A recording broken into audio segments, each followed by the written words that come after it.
Mu kiganiro twarimo tuganiraho umukunzi wa RugwiroProZone yatwandikiye ati ntabwo dusobanukiwe neza itandukaniro rya coin na token aho bihuriye ndetse n'umumaro wa buri kimwe ku isi ya blockchain. Nibyo tugiye kuganiraho hano kuri RugwiroProZone.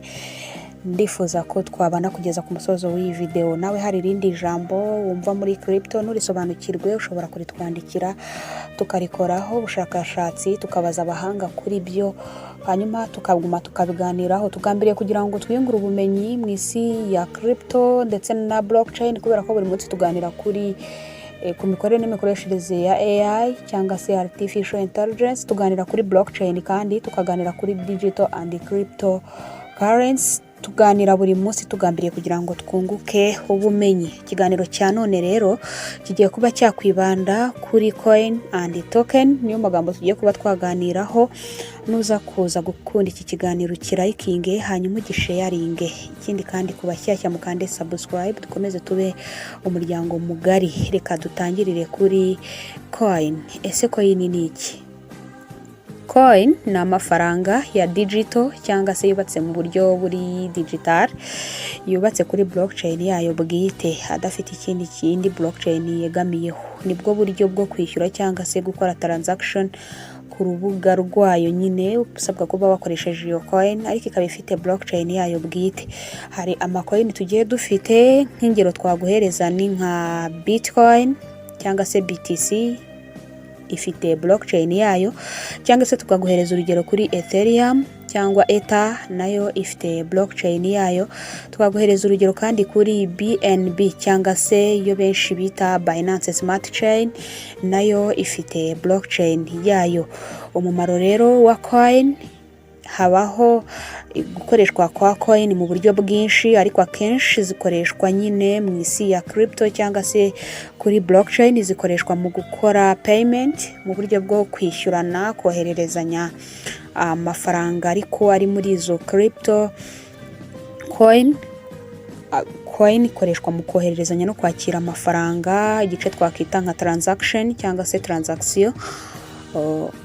Kuba store of value, kuba yabikwa nyine nk'umutungo, nk'umuntu nyine akaba afite nka BNB 1000 cyangwa se 100, aba afite coin za BNB ariko ari umutungo we bwite, bitewe n'aho ashaka kuzibika. Rero ashobora kuba zifite muri Binance, muri OKX, muri MetaMask, bitewe n'aho ashaka kubika. Izo zose mvuze ni exchange, ni navuga ni nka digital bank, ni platform cyangwa se urubuga ushobora kwinjiraho ukabikaho amafaranga ariko mu buryo buri digital, mu buryo ari muri crypto kayabikamo. Ushobora kuhaholdingira, ushobora kuhakorera n'ibindi bikorwa byinshi bitandukanye. Ubwo ku bantu bashyashya nibo mba ndi kugerageza gusobanurira kugira ngo tugendane neza. Rero crypto cyangwa se amafaranga yose ari kuri cryptocurrency akenera icyo bita coin. Iyi coin ni higarukiramo nyine mu isi ya blockchain, kuko coin abari amafaranga ya blockchain runaka, nkuko twagiye tubitangaho ingero hejuru nka BNB cyangwa se Binance Smart Chain cyangwa se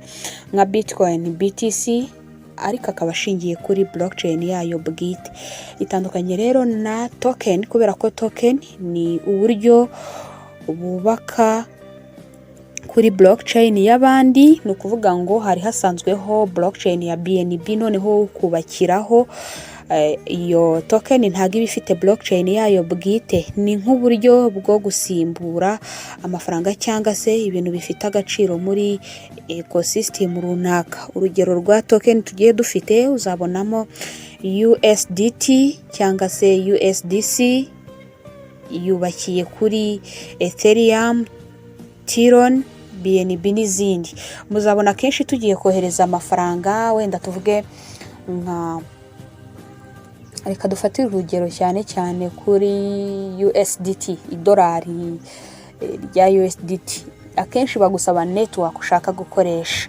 Ese biraza kuba biri kubarurirwa ku ihe blockchain? Ese ni BNB? Ese ni Tron? Ese ni Ethereum cyangwa se ERC-20?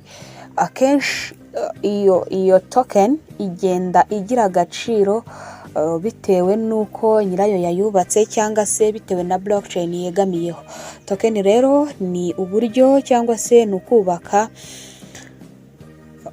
wegamiye kuri blockchain y'abandi. Nk'ubwo nyine tubonye ko USDT ishobora kuba yubakiye kuri Ethereum cyangwa se Tron cyangwa se Binance Smart Chain, ukaba wayikoreraho ibikorwa runaka. Uburyo rero uhitamo iyo blockchain nibwo bushobora kugena amafaranga baguca mu gihe uri gukora amatransaction, kuko na token ushobora kuyohereza ikagerayo bitewe nuko wabihisemo neza. Urugero kandi rwa token dukomeza kugira niyo bita Shiba Inu cyangwa se Shiba, yubakiye nayo kuri Ethereum. Tugira kandi amatoken agiye atandukanye mu buryo ushobora kuba wagenda uyareba, kuko yose ntabwo twayavimuzi n'imuzingo. Tugira kandi urugero rw'uko token zishobora kuba zakoreshwa, kuko token iha cyangwa se ishobora guhagararira agaciro, icyo twita utility tokens, kugira uruhare muri project, icyo bita governance token. Tukagira kandi kugaragaza ibintu bifatika, asset ishobora kuza kuba ishingiye kuri token, cyangwa se tukagira token ikaba ihagarariye ibicuruzwa cyangwa se service assets ya project runaka. Bakakubwira baturishyuriza token kugira ngo ubashe kuba wahabwa ibi ngibi. Kugira ngo ube wabasha kuba wagura ibi uraza kuba wishyuza izi token. Ni ukuvuga ngo buri kimwe cyose uzabona mu isi ya crypto kitegamiye kuri blockchain yayo bwite, uzavuga uti iyi ni token yegamiye kuri iyi blockchain. Aho coin na token rero byaba bihuriye, byombi bifatwa nka digital asset, bishobora kuba byakorera kuri blockchain imwe. Byombi bishobora kugurishwa cyangwa se gucuruzwa, kandi byombi bigendera ku ikoranabuhanga rya blockchain. Byose hamwe hatariho blockchain ntabwo bishobora kuba byakunda. Byombi bifite agaciro gashobora kwiyongera cyangwa se kugabanuka. Bisobanura ko agaciro ka coin na ka token bigenwa nuko demand and supply bihagaze muri ako kanya. Ntabwo bigendera ko kuba ari token ikaba iri stable cyangwa se ngo coin iri stable. Oya, byose hamwe agaciro kabyo gashobora guhinduka. Bishobora kuba byaba byihariye bitewe naho yubakiye, bitewe nuko biri kugenda, ariko byose agaciro kayo biba biteganijwe ko byahinduka. Aho bishobora kuba byatandukanira rero, buri kintu cyose kiba gifite aho cyahurira n'ikindi ku bijyanye na token na coin, ariko bikagira ahantu bihindukira. Coin iba ifite blockchain yayo bwite, token ikoresha blockchain y'abandi. Ikikora amafaranga ya blockchain abashobora kuba ari kuri blockchain abashobora kuba yabarirwa muri token, cyangwa se token ibarira amafaranga yayo kuri service and product, ariko coin ikaba yabarirwa nyine kuri blockchain. Aha rero urugero dushobora gufata kuri coin, twabonye ko twavugamo BTC cyangwa se Bitcoin, tukabonamo Ethereum ndetse na BNB. Naho token twabonye hano dushobora kuba twafata USDT cyangwa se tugafata Shiba cyangwa se NFTC. Izi zose zishobora kuza kuba zahagararira token. Aha kandi tugira itandukaniro ririmo dushobora gushingira ku mikorere. Coin ikoreshwa muri transaction and payment, naho token igakoreshwa ku gice twita utility and governance access. Ahangaha byose niho ushobora kuba wabireberera hamwe aho byaba bitandukaniye. Ni ryari dukoresha coin, ni ryari dushobora gukenera gukoresha coin. Coin tuyikenera mu gihe turi kwishyura, turi gushaka kuba twakwishyura mu kohererezanya amafaranga. Iyo dushaka kubika umutungo cyangwa se store of value, dushaka kuba twabika amafaranga ariko mu buryo bwa crypto, bigusaba kuyabika mu coin. Okay, aho ngaho naho dukenerera coin. Ihuriro cyangwa se aho ushobora kubyumva neza, coin ni amafaranga nyayo ya blockchain. Naho ryari dushobora kuba twakenera token. Token iyo dushaka gukoresha service kuri project runaka dusabwa token. Iyo dushaka amajwi. Hari igihe habamo voting cyangwa se gutora, bakababwira bati governance voting ishobora kuba yahagararirwa na token, ukaba watora nyine bigendeye kuri iyo token. Naho iyo dushaka kugurisha cyangwa se kugura ibintu kuri blockchain, nabwo bashobora kuba badusaba token.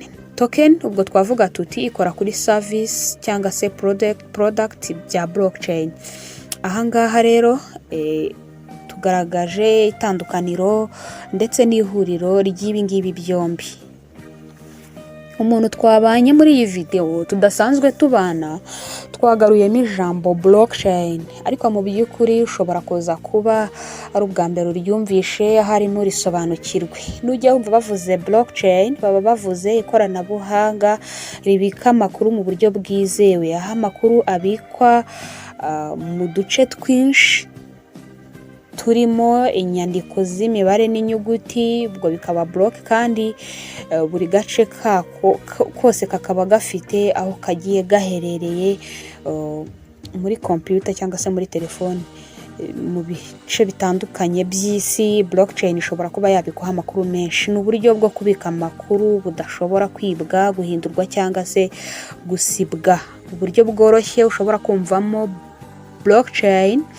Tekereza ibi ngibi, bifata nk'aho ari igitabo kinini cyanditsemo ibikorwa byose bibera kuri iyi si wenda ya digital. Nta muntu n'umwe ubifiteho uburenganzira bwo kuba yabisiba cyangwa se ahindura ibyo yakoze, ndetse na nyiri gukora icyo gikorwa nta na kimwe ashobora kuba yahinduramo.